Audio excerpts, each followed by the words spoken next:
Hi, I'm Chris Hedges, and we are here in Salem, Oregon, interviewing Dr. Sheldon Wolin, who taught politics for many years at Berkeley and later Princeton.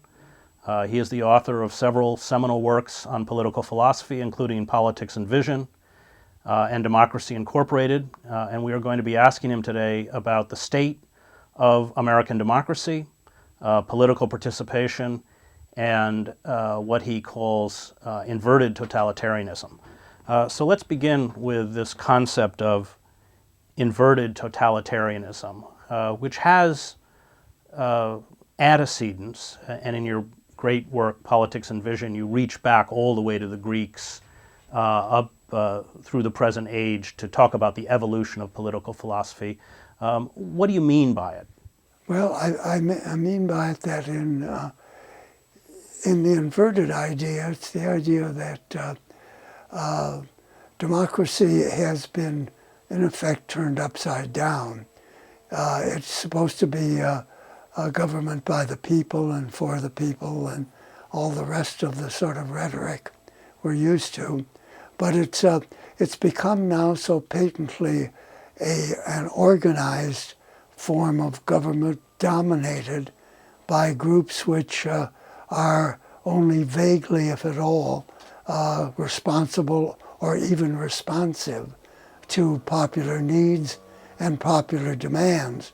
So that, but it, at the same time, it retains a kind of patina of democracy because we still have elections.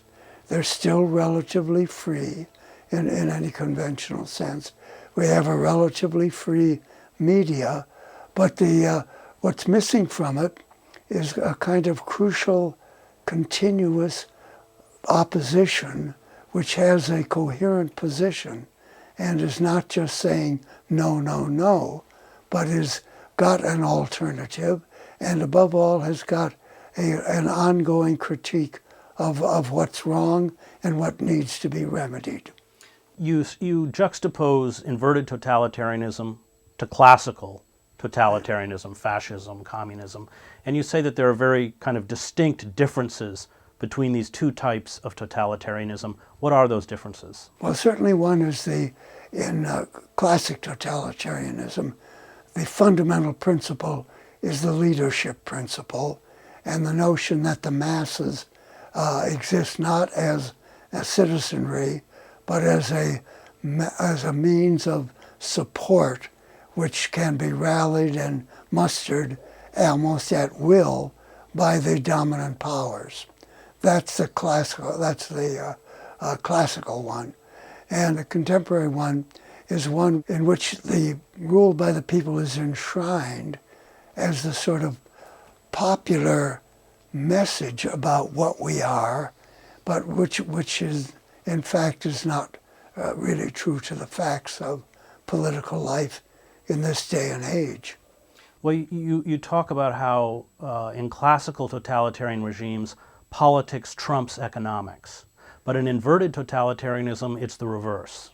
That's right, yeah. In classic totalitarianism, thinking here now about the Nazis and the fascists, and also even about the communists, the economy is viewed as a tool which the powers that be or manipulate and utilize in accordance with what they conceive to be the political requirements of ruling. And they will take whatever steps are needed in the economy in order to ensure the long-run sustainability of the political order. In other words, the sort of arrows of political power flow from top to bottom. Now, in inverted totalitarianism, the imagery is that of a populace which is enshrined as the leadership group, but which in fact doesn't rule, but which is turned upside down in the sense that the people are enshrined at the top but don't rule, and minority rule is usually treated as something to be abhorred but is in fact what we have. And it's the problem has to do, I think, with the historical relationship between political orders and economic orders. And democracy, I think, from the beginning, never quite managed to make the kind of case for an economic order that would sustain and help to develop democracy, rather than being a kind of constant threat to the egalitarianism and popular rule that democracy stands for. In your book, Politics and Vision, you quote figures like Max Weber, who talk about capitalism as, in fact, being a destructive force to democracy. Well, I think Weber's critique of capitalism is even broader. I think he views it as quintessentially destructive, not only of democracy, but also, of course, of the sort of feudal aristocratic system which had preceded it. Capitalism is destructive because it has to eliminate the kind of custom, mores, political values, even institutions that present any kind of credible threat to the autonomy of the economy. And it's that's where the battle lies. The capitalism wants an autonomous economy. They want a political order subservient to the needs of the economy. And their notion of an economy, while it's broadly based in the sense of capitalism in which there can be relatively free entrance and property is relatively widely dispersed, it's also a capitalism which, in the last analysis, is as elitist as any aristocratic system ever was.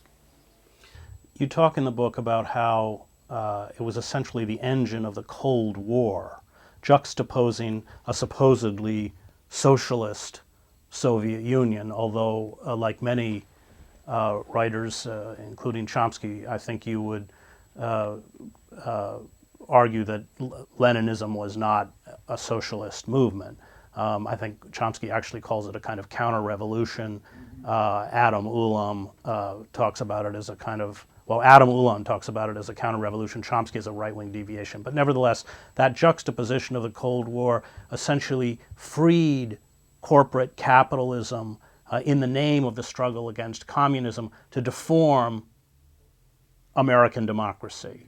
And just also just want to make it clear that you are very aware in, especially in Politics and Vision, of the hesitancy on the part of our founding fathers to actually permit direct democracy. So we're not in this moment idealizing the system that was put in place. But maybe you could talk a little bit about that. Well, I think that's true. I think the system that was consciously and deliberately constructed by the founders who framed the Constitution, that democracy was the enemy. And that was rooted in historical realities. Many of the colonial governments had a very strong popular element that became increasingly prominent as the colonies moved towards rebellion. And rebellion meant not only resisting British rule, but also involved the growth of popular institutions and their hegemony in the colonies as well as in the nation as a whole, so that the original impulses to the Constitution came in large measure from this democratizing movement. But the framers of the Constitution understood very well that this would mean would jeopardize the ruling groups that they thought were absolutely necessary to any kind of civilized order. And by ruling groups, they meant not only those who were better educated, but by those who were propertied, because they regarded property as a sign of talent and of ability, so that it wasn't just wealth as such, but rather a constellation of virtues as well as wealth that entitled capitalists to rule. And they felt that this was in the best interest of the country. And you must remember at this time that the people, so-called, were not well educated and in many ways were feeling their way towards defining their own role in a political system. And above all, they were preoccupied, as people always have been, with making a living, with surviving. And those were difficult times, as most times are, so that politics for them could only be an occasional activity, and so that there would always be an uneasy relationship between a democracy that was often quiescent and a form of rule which was constantly trying to reduce as far as possible democratic influence in order to permit those who were qualified to govern the country in the best interests of the country. And of course, when we talk about property, we must include slaveholders. Indeed, indeed. Although, of course, there was, in the beginning, a tension between the northern colonies and the southern colonies. This fear of direct democracy is kind of epitomized by Thomas Paine, who was very useful in fomenting revolutionary consciousness, but essentially turned into a pariah once the revolution was over and the native aristocracy sought to limit the power of participatory democracy. Yeah, I think that's true. I think it's too bad Paine didn't have at his disposal Lenin's phrase, permanent revolution, because I think that's what he felt, not in the sense of violence, but in the sense of a kind of conscious participatory element that was very strong, that would have to be continuous, and that it couldn't just be episodic, so that there was always a tension between what he thought to be democratic vitality and the sort of ordered, structured, election-related, term-related kind of political system that the framers had in mind. So let's look at the Cold War, because in Politics and Vision, as in Democracy Incorporated, you talk about the framing of what Dwight MacDonald will call the psychosis of permanent war, this constant battle against communism, as giving capital the tools by which they could destroy those democratic institutions, traditions, and values that were in place. How did that happen? What was the process? Well, I think it happened because of the way that the Cold War was framed. That is, it was framed as not only a war between communism and capitalism, but also a war of which the subtext was that communism was, after all, an ideology that favored ordinary people. Now, it got perverted, there's no question about that, by Lenin and by Stalin, and into something very, very different. But in the Cold War, I think what was lost in the struggle was the ability to see that there was some kind of justification in historical reality for the appearance of communism, that it wasn't just a freak, and it wasn't just a kind of mindless dictatorship, but that the plight of ordinary people under the forms of economic organization that had become prominent, the plight of the common people had become desperate. There was no Social Security, there were no wage guarantees, there was no union organization. Just like today. Yeah, they were powerless. And the ruling groups, the capitalist groups, were very conscious of what they had and what was needed to keep it going. And that's why figures like Alexander Hamilton are so important, because they understood this. They understood it from the beginning, that what capitalism required in the way not only so-called free enterprise. But remember, Hamilton believed very, very strongly in the kind of camaraderie between capitalism and strong central government. That strong central government was not the enemy of capitalism, but rather its tool, and that what had to be constantly kind of revitalized was that kind of relationship, because it was always being threatened by populist democracy, which wanted to break that link and cause government to be return to some kind of responsive relationship to the people. And the Cold War. So the Cold War arises, and this becomes the kind of moment by which capital, and especially corporate capital, can dismantle the New Deal and free itself from any kind of regulation and constraint to deform and destroy American democracy. Can you talk about that process, what happened during that period? Well, I think the first thing to be said about it is the success with which the governing groups managed to create a Cold War that that was really so total in its spread that it was hard to mount a critical opposition or to take a more detached view of our relationship to the Soviet Union and just what kind of problem it created. And it also had the effect, of course, of skewing the way we looked at domestic discontents, domestic inequalities, and so on, because it was always easy to tar them with the brush of communism. So that the communism was just more than a regime. It was also a kind of total depiction of what was the threat to and a complete opposite to our own form of society, our own form of economy and government.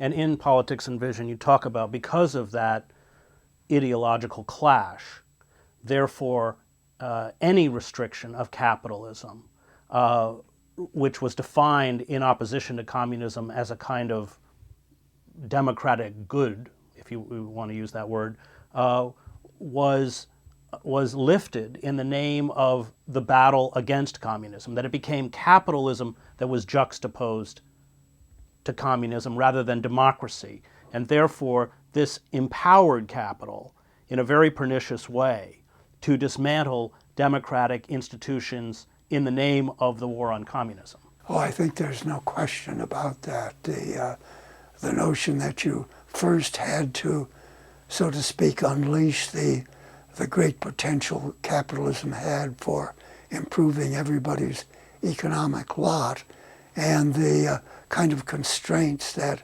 had been developed not only by the New Deal but by progressive movements throughout the 19th century and early 20th century in the United States, where it had been increasingly understood that while American economic institutions were a good thing, so to speak, and needed to be nurtured and developed, they also posed a threat. They posed a threat because they tended to result in concentrations of power, concentrations of economic power that quickly translated themselves into political influence because of the inevitably porous nature of democratic representation in elections and rule.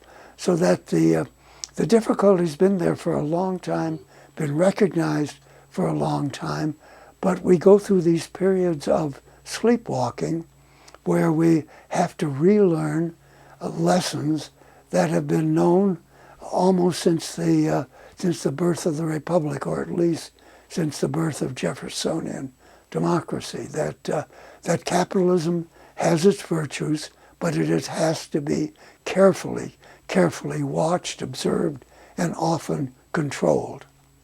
Thank you. Please join us for part 2 later on with our interview with Professor Sheldon Wolin.